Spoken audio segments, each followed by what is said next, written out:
नमस्कार मंडळी. श्री स्वामी समर्थ. हिंदू धर्मातील सर्वात मोठा सण म्हणजे दिवाळीचा सण. हा आपल्या सर्वांसाठीच खूप खास आणि महत्त्वाचा आहे. आजच्या व्हिडिओमध्ये आपण यंदा दिवाळी किती दिवसांची आहे, दिवाळीचा पहिला दिवा कधी आहे, दिवाळीची सुरुवात कधीपासून होते आणि शेवट कधी होतोय, त्यासोबतच वसुबारस कधी आहे, लक्ष्मीपूजन कधी आहे, या सगळ्यांचे शुभ मुहूर्त, तसेच धनत्रयोदशी, पाडवा, भाऊबीज या सगळ्यांचे शुभ मुहूर्त मी आजच्या या व्हिडिओमध्ये तुम्हाला दिलेले आहेत. तर अशा प्रकारे या संपूर्ण दिवाळीची माहिती तुम्हाला या व्हिडिओमध्ये मिळून जाईल. त्यासाठी व्हिडिओ शेवटपर्यंत पहा आणि चॅनलवरती नवीन असाल तर सबस्क्राईब करायला विसरू नका. चला तर मग लगेच व्हिडिओला सुरुवात करूया. यावर्षी म्हणजे 2025 मध्ये दिवाळीचा सण ऑक्टोबर महिन्यामध्ये साजरा केला जाईल. 6 दिवस चालणाऱ्या या सणाची सुरुवात वसुबारसच्या दिवशी होते आणि शेवट हा भाऊबीजने होत असतो. यावर्षी वसुबारस आणि रमा एकादशी हे एकाच दिवशी आलेले आहेत. तारीख आहे 17 ऑक्टोबर 2025 आणि वार आहे शुक्रवार. तर भाऊबीज ही 23 ऑक्टोबर 2025 रोजी गुरुवारच्या दिवशी आहे. लक्ष्मीपूजन हा दिवाळीच्या सणातील अतिशय महत्त्वाचा दिवस असतो. यावर्षी 21 ऑक्टोबर 2025 रोजी मंगळवारच्या दिवशी लक्ष्मीपूजन आलेलं आहे. तर वसुबारस या दिवसापासूनच खरी दिवाळीची सुरुवात ही होत असते. म्हणजेच या दिवशी दिवाळीचा पहिला दिवा हा असतो आणि या दिवसापासूनच घराच्या बाहेरवरती आकाशकंदील देखील लावला जातो. बाहेर आपण पणत्या लावतो. तर यावर्षी वसुबारस शुक्रवारी 17 ऑक्टोबर 2025 रोजी आहे आणि या दिवशी गायीची तिच्या वासरासह पूजा केली जाते. किंवा ज्यांच्याकडे गाई वासरू नाही त्यांनी गोशाळेमध्ये किंवा आपल्या इथे आसपास कुठे गोटा असेल तर तिथे जाऊन गाई वासराची पूजा करावी. नसेल तर तुम्ही घरीच रांगोळी चित्र काढून देखील गाई वासराची पूजा करू शकता. किंवा मूर्ती असते गाई वासराची तर त्याची देखील आपण पूजा करू शकतो. आपल्या भारतीय संस्कृतीमध्ये गाईला मातेचा दर्जा देण्यात आलेला आहे आणि त्यामुळेच आपण गाईला गोमाता असे म्हणतो. आपल्या मुलाबाळांना चांगलं आरोग्य मिळावं, घरामध्ये भरपूर सुख समृद्धी संपत्ती यावी यासाठी प्रत्येक घरातील स्त्रीने वसुबारसची पूजा करायची आहे. या दिवशी खरं तर जिवंत गाईवासराची पूजा करणं खरं तर खूप पुण्याचं काम आहे. पण आपल्याकडे नसेलच कुठे जवळपास गाई वासरू तर तुम्ही मूर्तीच्या स्वरूपामध्ये किंवा चित्र काढून पण पूजा करू शकता. तर ही वसुबारसची पूजा साधारणतः सायंकाळी करतात, म्हणजे दिवे लागण्याच्या वेळेला.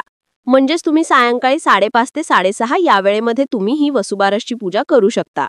किंवा जास्तीत जास्त 7 वाजेपर्यंत तुम्ही वसुबारसची पूजा देखील करू शकता, हे लक्षात ठेवा. तसेच आपल्याला 17 ऑक्टोबरला म्हणजेच शुक्रवारच्या दिवशी म्हणजे वसुबारसच्या दिवशीच रमा एकादशीचं व्रत सुद्धा करायचं आहे. बघा, वसुबारस झाली की लगेचच दुसऱ्या दिवशी म्हणजे शनिवारी 18 ऑक्टोबरला धनतेरस किंवा धनत्रयोदशी आलेली आहे. धनत्रयोदशी म्हणजे अश्विन महिन्यातल्या कृष्ण पक्षातील 13वी तिथी. तर या दिवशी 13 या संख्येला अतिशय महत्त्व असतं. आपण जे काही धनत्रयोदशीची पूजा मांडलेली आहे तर या पूजेमध्ये मांडलेल्या देवी देवतांना आपण 13 दिव्यांनी ओवाळायचं असतं.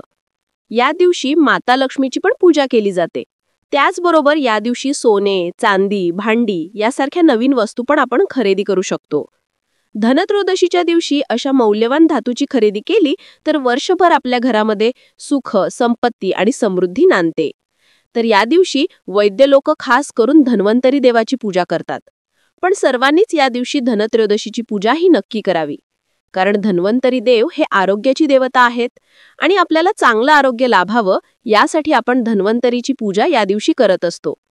धन्वंतरी ही आरोग्याची देवता आहे आणि त्यामुळे आपल्या घरामध्ये जे काही आयुर्वेदिक पदार्थ असतात जसे की हळकुंड, लवंग, तुळस, दालचिनी की आपण हे आयुर्वेदिक औषधं तयार करण्यासाठी वापरत असतो, तर त्या वनस्पतीची या दिवशी पूजा केली जाते.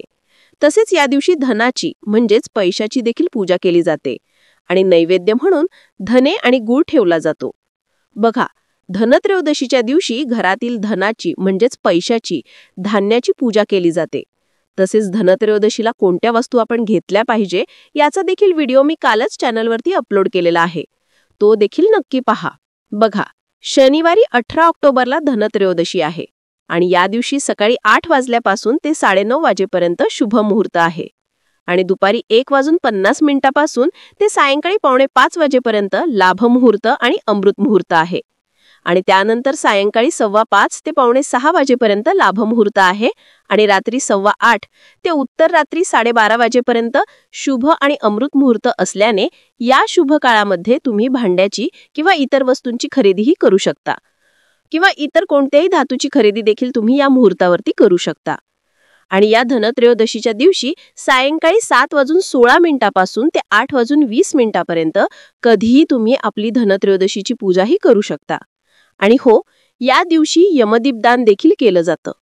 संपूर्ण वर्षामध्ये एक दिवस असा पण असतो की ज्या दिवशी यमराजाची पूजा केली जाते आणि दिवाळीतील हा दिवस यमदीपदान म्हणून देखील ओळखला जातो. तर या दिवशी यमदेवाला एक दिवा देखील दान केला जातो. अकाली मृत्यूची भीती नाहीशी करण्यासाठी ही पूजा केली जाते. धनत्रयोदशीच्या दिवशी यमाला प्रसन्न करण्यासाठी हा एक दिवा लावला जातो आणि या दिव्याचा अर्थ म्हणजेच आपण यमदेवाला प्रसन्न करतो आणि आपल्या कुटुंबामध्ये कोणाचाही अकाली अपमृत्यू होऊ नये म्हणून यामध्ये यमदेवांना प्रार्थना केली जाते आणि एक मंत्र पण म्हणायचा असतो. तर याचा डिटेल्स व्हिडिओ आपल्या चॅनलवरती येणार आहे. याचाच नाही तर दिवाळीच्या सगळ्या पूजेचा व्हिडिओ मी चॅनलवरती अपलोड करणार आहे. त्यासाठी चॅनलला नक्की सबस्क्राईब करा आणि त्यामध्ये तुम्हाला डिटेल सर्व माहिती मिळून जाईल. तर शनिवारी 18 ऑक्टोबरला धनत्रयोदशी आणि यामध्ये दीपदान हे आपल्याला करायचं आहे. आता त्यानंतर 19 ऑक्टोबरचा दिवस सोडला की सोमवारी 20 ऑक्टोबरला नरक चतुर्दशी आहे आणि या दिवशी अभ्यंग स्नान केलं जातं आणि या दिवशी अभ्यंग स्नानाला खरंच खूप महत्त्व आहे. अभ्यंग स्नान म्हणजे अंगाला सुगंधी उटणे लावून शरीराने मनाची शुद्धी केली जाते. या नरक चतुर्दशीच्या दिवशी सर्वांनी न चुकता अभ्यंग स्नान करावे. या दिवसाला पहिली आंघोळ असं पण म्हणतात बरं का. आणि परंपरेनुसार नरक चतुर्दशीला पहाटे अभ्यंग स्नान करण्याची देखील प्रथा आहे. नरक चतुर्दशीला छोटी दिवाळी असं सुद्धा काही भागात म्हणतात. पुराणातील ग्रंथातील माहितीनुसार या दिवशी भगवान श्रीकृष्णांनी नरकासूर नावाचा राक्षसाचा वध केला होता. तर हे अभ्यंग स्नान तुम्ही पहाटे 5:13 पासून ते सकाळी 6:25 पर्यंत अभ्यंग स्नानासाठी शुभ मुहूर्त आहे. आता त्यानंतर मंगळवारी 21 ऑक्टोबरला आहे लक्ष्मीपूजन. अश्विन अमावस्येचा दिवस म्हणजेच लक्ष्मीपूजनाचा दिवस आणि या दिवसाची सर्वजण अगदी आतुरतेने वाट पाहत असतात. लक्ष्मीपूजनाचा दिवस अतिशय आनंदी आणि मंगलमय असतो.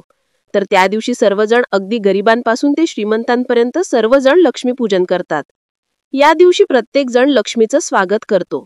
दारामध्ये रांगोळी, दिवे तसेच आकाशकंदील लावून लक्ष्मी मातेचं स्वागत केलं जातं. कारण आपल्याकडे जे काही आहे, सोने, पैसा, समृद्धी हे सर्व लक्ष्मी असते. जर आपण तिची मनोभावे पूजा केली तर आपल्याला यातलं काही कमी पडत नाही. पण या दिवशी आपल्याला लक्ष्मी मातेसह कुबेरांची पण पूजा करायची असते. पण यावर्षी अमावस्या ही सोमवारी 20 ऑक्टोबरला दुपारी 3:44 लागणार आहे आणि ती 21 ऑक्टोबरला सायंकाळी 5:54 पर्यंत असणार आहे. आणि दरवर्षी आपण अमावस्येच्याच काळात लक्ष्मीपूजन हे करत असतो. त्यामुळे यावर्षी अनेकांच्या मनामध्ये गोंधळ निर्माण झालेला आहे की लक्ष्मीपूजन आपल्याला 20 ऑक्टोबरला करायचं आहे की 21 ऑक्टोबरला. पण 20 ऑक्टोबरला प्रदोष काळात अमावस्येची व्याप्ती अधिक असून 21 ऑक्टोबरला प्रदोष काळात अमावस्येची व्याप्ती अल्पकाळ आहे. आणि या दोन्ही दिवशी प्रदोष काळात अमावस्येची व्याप्ती कमी अधिक असल्याने दुसऱ्या दिवशी म्हणजेच अमावस्येच्या दिवशी 21 ऑक्टोबरला लक्ष्मीपूजन करावे. मंगळवार दिनांक 21 ऑक्टोबर रोजी सायंकाळी 6:10 पासून ते रात्री 8:40 पर्यंत या प्रदोष काळामध्ये तुम्ही लक्ष्मीपूजन करू शकता. आणि तुम्हाला या दिवशी जर वहीपूजन करायचं असेल तर तुम्ही रात्री 7:43 पासून ते रात्री 9:16 पर्यंत लक्ष्मीपूजन आणि वहीपूजन देखील करू शकता.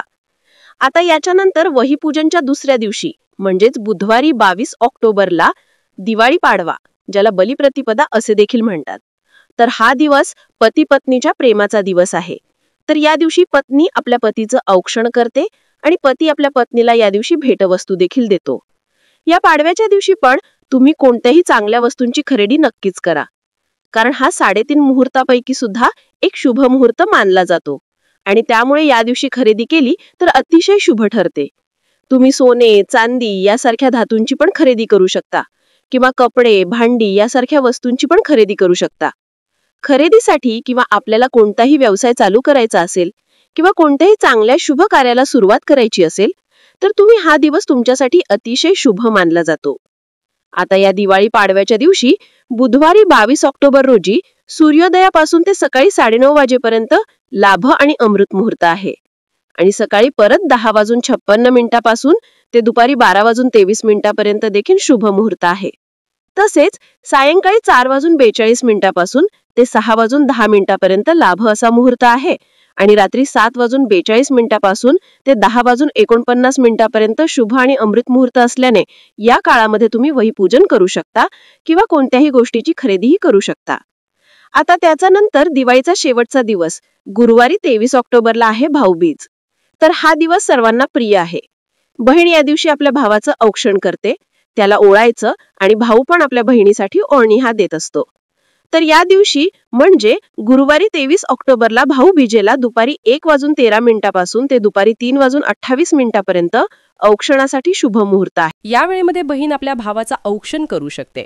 तर भाऊबीज हा दिवाळीचा शेवटचा दिवस असतो. तर अशा प्रकारे यावर्षी दिवाळी ही 6 दिवसांची असणार आहे आणि दिवाळीच्या सणानंतर तुळशीच्या लग्नाला सुद्धा खूप महत्व आहे. कार्तिक शुक्ल एकादशीपासून ते कार्तिक पौर्णिमेपर्यंत म्हणजे त्रिपुरारी पौर्णिमेपर्यंत तुळशीचा विवाह केला जातो. आपल्या हिंदू धर्मामध्ये तुळशी विवाहाला फार महत्व आहे. तर बघा 2 तारखेला तुळशी विवाह आहे. ज्यांना 2 तारखेला जमणार नाही त्यांनी 5 तारखेपर्यंत कधीही तुळशी विवाह हे करू शकतात. त्रिपुरारी पौर्णिमेपर्यंत तुळशीचं लग्न पण लावू शकतो आणि त्या दिवशी सायंकाळी गोरज मुहूर्तावरती तुळशीचा विवाह हा लावला जातो. आणि एकदा का तुळशी विवाह संपन्न झाला की इतर विवाहांच्या मुहूर्तांच्या तिथी या निघायला सुद्धा सुरुवात होते.